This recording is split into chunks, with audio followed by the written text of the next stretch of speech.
টানা বৃষ্টির জেরে নাজেহাল জনজীবন, কোথাও ডুবে রয়েছে গ্রাম তো কোথাও আবার ভেঙে পড়েছে ব্রিজ। তেমনি বাঁকুড়ার রানীবাঁধ এলাকায় কজওয়ে ভেঙে পড়ায় ধনকুড়া মোড় থেকে রায়পুর ব্লকের জানডাঙ্গা মোড় যাতায়াতের রাস্তায় প্রায় বন্ধের পথে। ফলে সমস্যায় পড়ছেন এলাকার বাসিন্দা থেকে শুরু করে ছাত্রছাত্রী এবং শিক্ষক শিক্ষিকারা। দেখুন সেই জন্য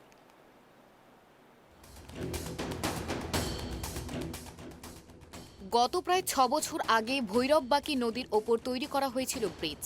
অতিবৃষ্টির কারণে নদীতে বন্যার জলের চাপে ওই কজওয়ে ভেঙে যায়।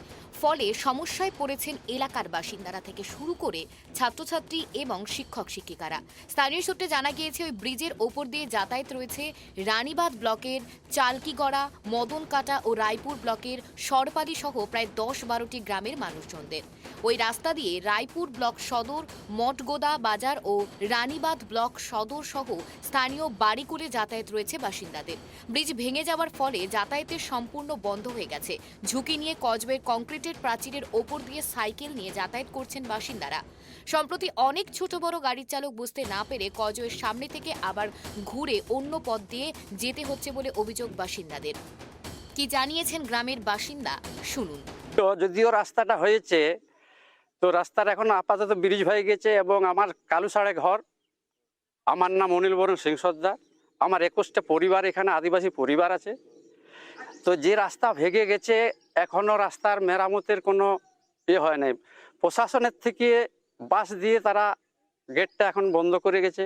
আমাদের রাস্তা হবে কি হবে নাই, যে অবস্থায় আমরা পারাপার হচ্ছি, আমাদের রুগী হলে এখন কি অবস্থা হোক তাও জানি না।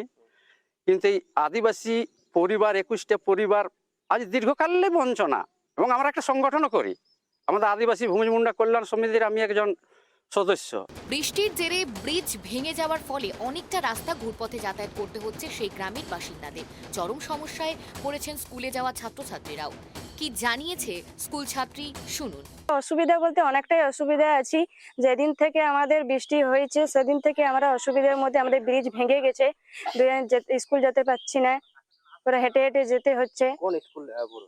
ঢেঙ্গাম হাই স্কুল। ব্রিজের ভাঙন নিয়ে মদনকাটা জুনিয়র হাই স্কুলের শিক্ষিকা কি জানিয়েছেন, শুনুন। হচ্ছে, বুঝতে পারছেন, প্রথমে গাড়ি নিয়ে আসি, তারপর ব্রিজটা ভেঙে যাওয়ার পর আমাদের প্রচন্ড অসুবিধা হয়।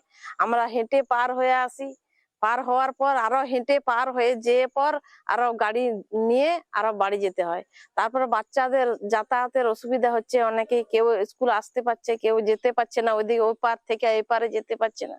ভৈরবী নদীর ব্রিজ ভাঙার ফলে খরচ বেড়েছে সেখানে বসবাসরত গ্রামবাসীদের। কি প্রতিক্রিয়া দিয়েছেন তৃণমূলের সভাপতি, শুনুন।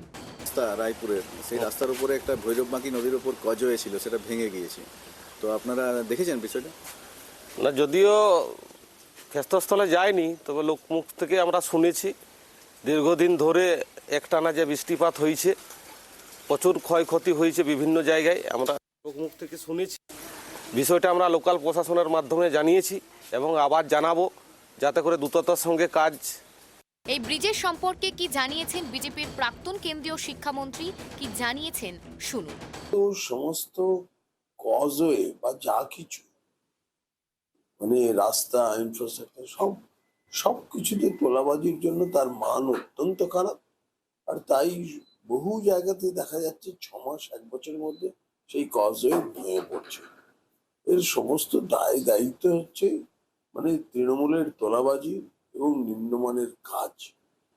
এটা গ্রামের সব মানুষ বুঝতে পারছে, ভাবছে বোধহয় লক্ষ্মীর ভান্ডার দিয়েই সব হয়ে যাবে। কিন্তু লক্ষ্মীর ভান্ডারের টাকা যে লুটের টাকা, আর কেন্দ্রের দেওয়া নীতি আয়োগের টাকা। এখন দেখার বিষয় কবে হয় এই ব্রিজের সংস্কার এবং কবেই বা স্বাভাবিক হয় জনজীবন। প্রশ্ন কিন্তু থেকেই যাচ্ছে। বাঁকুড়া থেকে সিধু মান্ডির রিপোর্ট, ট্রাইব টিভি বাংলা।